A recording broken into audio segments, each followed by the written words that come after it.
Programa Evangelho no Lar. Oferecimento Mundial Lar e Construção. A melhor opção para a sua obra. Avenida Ricardo Teixeira, 715.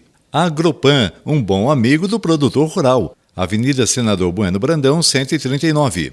MIC Imóveis, as melhores opções para transformar seus sonhos em realidade. Praça 22 de Fevereiro, 13. Rotela Engenharia e Topografia, levantamento topográfico, georreferenciamento e serviços de meio ambiente. Rua Major Bonifácio, 518.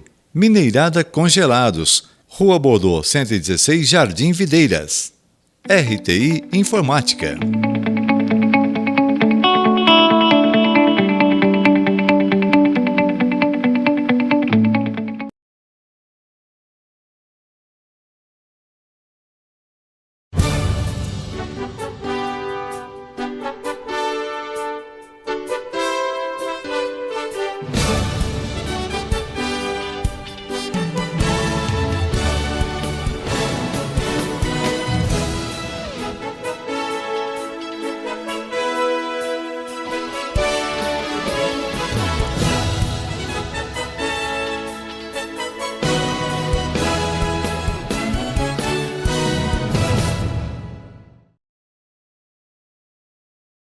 Primeiramente, gostaria de externar a gratidão pela oportunidade que a Leal Publisher nos oferece para realizarmos um estudo a respeito dessa obra tão magnífica e, para mim, em especial, tão marcante, que depois passarei certinho a todos o porquê que essa obra me marcou tanto. Mas hoje, em especial, gostaria de agradecer essa oportunidade à figura de Marcela e Andrea, que realizam esse trabalho hercúleo na Leal Publisher, trazendo informação espírita nessa língua inglesa que divulga e dissemina bons conteúdos a todas as nações. Também, em especial, a equipe TV da Mansão do Caminho, Júnior e todos os outros obreiros que nos oferecem a oportunidade de estarmos juntos no dia de hoje. A obra Plenitude foi uma das obras que iniciei na leitura do Manancial Espírita, que pôde me fazer compreender um pouquinho mais a profundidade do Livro dos Espíritos. Eu considero que o livro Plenitude foi o que tirou o véu para que eu pudesse enxergar algumas verdades que outrora eu não conseguia. E esse livro foi, para mim, um ponto culminante de realizar a curva para voltar a gravitar para alguns conhecimentos em relação à unidade divina. O livro Plenitude trata-se de uma obra da série psicológica, mas que faz uma análise profunda a respeito dos sofrimentos. Mas, da base de um sofrimento, a culminância de uma plenitude, há um caminho a ser percorrido. E essa obra nos oferece algumas múltiplas possibilidades de análises para podermos compreender a nossa realidade espiritual que todos nós somos. Dentro de uma vida material que vivemos, um espírito imortal que abriga diretamente nessa existência essa jornada transitória na matéria, mas imortal perante aos olhos do espírito. Nessa obra, a benfeitora coloca que a grande proposta seria fazer uma análise, realizar uma análise dos conceitos de Buda, de Cristo, mas trazendo o processo final de libertação do sofrimento, considerando os ensinos da doutrina espírita. E nessa obra, quando ela vai conceituando os conceitos budistas, que apresenta que Buda, quando traz a sua iluminação, que vem saindo daquelas doutrinas estoicistas que trazia para ele grande pena para tentar se libertar dos conceitos em que ele vivia, ele sai, fica frente a uma árvore e começa um processo de meditação, dizendo a si mesmo que somente sairia dali quando atingisse um estado luminoso, quando ele conseguisse penetrar a luz divina, celeste, esse opus magna, essa grande obra que cada indivíduo deveria construir em si mesmo. E ele sai dessas reflexões e apresenta as 4 nobres verdades. E essas 4 nobres verdades são estudadas de uma maneira profunda no livro Plenitude. As 4 nobres verdades são a origem e a natureza dos sofrimentos, a análise desses sofrimentos, a cessação do sofrimento e o caminho para a cessação do sofrimento. Essas são as 4 nobres verdades a respeito da origem até o caminho para cessar o sofrimento. Um grande resumo da obra, poderíamos dizer que Buda, nas suas reflexões, conclui que sofremos muito, porque temos muitas necessidades. E essas necessidades, ele vai fazendo uma análise profunda, que a necessidade é uma conquista também individual, que o indivíduo faz como meta existencial. Aonde eu quero chegar? O que é necessário para preencher a minha existência? Considerando uma existência física, mas também considerando aos olhos de um espírito imortal. Para podermos dividir um pouco mais a respeito dessas 4 nobres verdades, começaremos a falar a respeito da origem do sofrimento. Quando realizamos uma avaliação sobre o sofrimento, podemos avaliar o sofrimento em uma faceta física, em uma mental, em uma outra moral. Cada um de nós que estamos nessa jornada reencarnatória, já podemos ter uma condição de um desses sofrimentos. Já passamos por uma dor física, uma dor moral, uma dor que possa ter afetado o nosso estado mental. E esses sofrimentos nos geram uma avaliação. E para mim, o que me marcou profundamente na primeira vez que fiz o estudo dessa obra foi que a benfeitora nos apresenta um ponto de análise a respeito do sofrimento que me fez causar grandes reflexões na minha própria existência. Ela coloca da seguinte forma, que a alteração da energia que irradia do indivíduo, do espírito para o corpo, deteriora o invólucro material, que essa energia vitaliza, fragilizando, então, aquela matéria. Ou seja, o meu espírito, por ação própria e individual, aciona o corpo físico para uma ação. Essa ação pode fragilizar, rebaixar esta energia, cometendo um delito, às vezes, perante a lei divina, infringindo as leis morais. E quando um ato realiza perante a essas leis morais, eu fragilizo essa energia. E essa energia, que deveria vitalizar aquele órgão, vai mantendo a sua vitalidade de uma maneira mais baixa. E aquele órgão, fragilizado, começa a ser acometido por bactérias, por vírus, por degenerações. E o corpo físico sofre.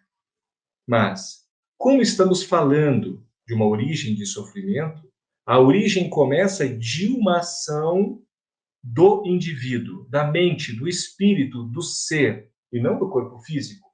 Porque se fizermos uma análise e percebemos que o espírito é quem comanda os atos do meu corpo, nós vamos saber que não é o corpo o mandante, e sim a mente acionada por ação do espírito imortal. Quando o espírito imortal toma uma ação, fragilizando então essa energia, o corpo físico sofre, padece, deteriora. Mas o que nós pegamos muitas vezes é um efeito pela causa. Tentamos nos livrar desse sofrimento, tentamos nos libertar dessa dor.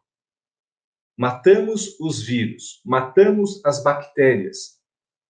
Mas isso não quer dizer que tenhamos regulado o ponto de lesão inicial, que é o desequilíbrio energético que vitaliza aquele órgão. Dessa forma, eu posso sim recuperar a víscera, o órgão, a estrutura lesionada. Porém, no decorrer dos meses ou da minha existência, aquilo vai voltar a fragilizar em aquele ponto ou em outro ponto que aquela energia possa estar alterando a sua vitalidade. Isso para mim é tão magnífico, porque quando nós realizamos uma análise mais profunda, nós vamos perceber que a grande origem dos sofrimentos em que nós vivemos hoje se dá de uma vida que todos nós utilizamos de uma maneira onde o ego, que é o centro da nossa consciência, ainda vem trabalhando de uma forma mais adoecida ou infantilizada, imatura. O principal papel do ego seria reduzir dores, perdas, aumentar prazeres, ganhos. Isso num centro de uma consciência material da minha existência. Para que eu vou escolher um caminho que pode me produzir dor, sofrimento, perda? Para que eu não vou ter, então, aquele ganho? E dessa forma, o ego, que pensa muito mais nas questões materiais, porque ainda está imaturo, toma condutas equivocadas, utilizando de dois fatores que a benfeitora nos apresenta no livro: o utilitarismo e o hedonismo. Nós vamos ter condutas e ações diárias que podem ser úteis à minha vivência. Eu começo a ter uma relação social, tentando tirar alguma utilidade dessa relação. Eu começo a empenhar as minhas energias para a construção de algo que, de uma maneira, possa promover o prazer, um processo do hedonismo para a minha existência, facilitando as minhas alegrias passageiras, ilusórias, materiais, num processo hedonista. E eu vou criando a minha existência para transformar todas as minhas relações para uma utilidade própria ou algo que me traga esse prazer que eu tanto necessito. Só que isso vai cada vez trazendo um vazio existencial, porque estamos tentando preencher algo imaterial por doses materiais. Não há uma relação verdadeira, porque mesmo tendo uma dose de amizade, o interesse utilitarista é o primeiro plano. Ou seja, se não houvesse esse interesse, a amizade talvez pudesse não existir. Se não existisse o pagamento do prazer ou das sensações, talvez eu não tivesse aquela conduta. E isso começa a apresentar em nós, na nossa situação de espíritos encarnados, um espírito aprisionado na carne, célula a célula, sofrimentos, dores. Porque começamos a ter, muitas vezes, plenitudes financeiras, plenitudes familiares, de conquistas de metas materiais. E um vazio nos toma conta com relação a outras metas que não foram preenchidas. A benfeitora coloca de uma maneira muito profunda no livro, colocando para nós que muitos de nós estamos cultivando dor, ciúme e irritabilidade. Um cultivo. Eu fico imaginando o cultivo daquele agricultor que sai para cultivar uma plantinha, que prepara o solo, que coloca a semente, que cuida, que vê brotar. Mas o cultivo também não se dá somente de sementes boas. Nesses sentimentos, às vezes, viciados de vícios morais que todos nós temos em nossa existência, se não despertarmos, faremos com que a nossa vida prossiga esses passos de uma maneira automática. E logo, logo, atingiremos uma idade que começaremos a nos preocupar. Estamos numa metade de uma existência material, como se ela tivesse um período de término determinado. Seguimos uma média internacional de idade, mas sabemos que podemos ser levados a qualquer hora. Mas fora desse cultivo, o que mais preocupa é que muitos de nós não só cultivamos, como conservamos. E ali uma parte preocupante, porque a conservação de mágoas, de desequilíbrios, de medos, e é algo tão profundo. Quando eu reli agora o livro Plenitude para um estudo mais profundo, pego essa análise da benfeitora a respeito das mágoas e fiquei analisando a conduta perante aos meus filhos, eu perante aos meus filhos, e analisando de que forma que nós construímos essa possibilidade de conservar as mágoas. Às vezes, algum acontecimento dentro do lar faz com que a criança realize algo próprio da sua idade, mas não com o interesse de magoar ou de ferir sentimentos. E às vezes, nós como pais, educadores que deveríamos ser, demonstramos que aquele ato nos feriu, nos magoou, e que ela não poderia fazer isso. Mas a criança, logo no minuto seguinte, já está tudo bem. O acontecimento saiu dela, ela pode ter absorvido a mensagem e pronto. Mas nós, como adultos, às vezes, continuamos com a criança para tentar dar aquela falsa ideia de ensinamento que, se você fizer, a pessoa vai ficar magoada. Então, eu também fico magoado. Eu fico quieto com o meu filho, com a minha filha, não falo para que ela possa sentir o tanto que ela me magoou. E ela não estava magoada em relação àquilo. E eu paro de agir quando ela percebe que o que ela fez na ação me gerou uma reação. E trazendo essa profundidade da benfeitora, vemos um equívoco de conduta. Por quê? Eu não estou ensinando o meu filho a cuidar da ação somente. Eu estou ensinando o meu filho de que forma que ele vai começar a conservar as suas mágoas. Porque ele fez algo comigo e eu guardei a mágoa do ato que ele fez comigo. Eu começo a conservar, ensinando os meus filhos que essa conserva é uma forma natural de conduta. O que, equivocadamente, temos a ideia de estarmos ensinando os filhos a não realizar algo. O que poderíamos rapidamente dizer, olha, está errado, não faça mais. O pai ficou magoado, mas te ama. E por te amar, peço que você não faça e segue no processo educacional, sem conservação de mágoas.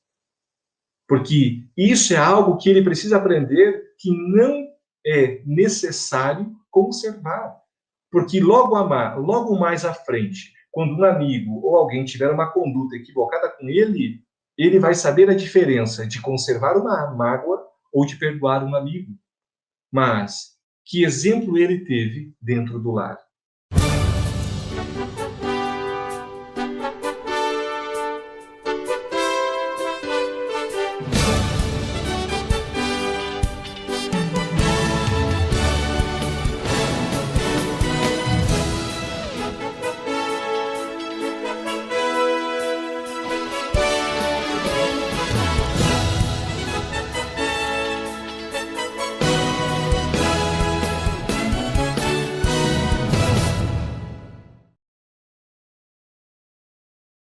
Programa Evangelho no Lar. Oferecimento Mundial Lar e Construção. A melhor opção para a sua obra. Avenida Ricardo Teixeira, 715. Agropan, um bom amigo do produtor rural. Avenida Senador Bueno Brandão, 139. MIC Imóveis, as melhores opções para transformar seus sonhos em realidade. Praça 22 de Fevereiro, 13. Rotela Engenharia e Topografia, levantamento topográfico, georreferenciamento e serviços de meio ambiente. Rua Major Bonifácio, 518. Mineirada Congelados, Rua Bordeaux, 116, Jardim Videiras. RTI Informática.